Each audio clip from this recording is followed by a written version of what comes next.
Les lieux du visible, une exposition montée malgré la crise sanitaire pour maintenir l'activité.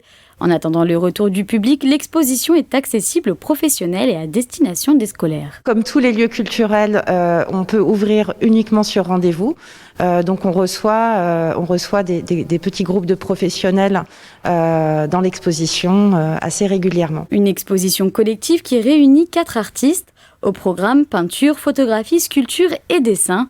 Objectif de l'exposition, faire découvrir des lieux peu visibles, voire inaccessibles au grand public. Les fonds sous-marins avec Nicolas Floch qui a un parcours assez extraordinaire, artiste bien sûr, mais aussi marin et plongeur de formation. Renaud Patard, lui, s'est beaucoup intéressé ces dernières années à l'univers carcéral. Agnès Geoffrey, elle, prend souvent comme point de départ dans son travail les archives. Et Timothée Schellstraat, donc l'artiste qui présente les peintures dans l'espace d'exposition, qui lui en fait a une pratique de flâneur qui parcourt la ville, prend des photographies et révèle des détails auxquels on ne prête généralement pas d'attention. La Grenetterie est le centre d'art de la ville de Houille.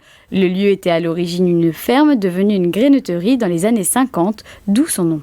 La ville a souhaité conserver son caractère patrimonial. Voici la cour centrale, c'est le lieu d'exposition pour le centre d'art et c'est le lieu autour duquel tout s'articule, en fait, tous les lieux de culture. On a tenu à conserver le caractère rural et patrimonial de ce lieu, d'où l'ouverture du silo à grains, les mangeoires dans ce qui s'appelle encore l'écurie, la porte de ferme, la vitrine de l'ancienne boutique. L'exposition Les lieux du visible devait se terminer le 6 mars. Pour permettre au public de voir le projet, l'installation est prolongée jusqu'au 22 mai.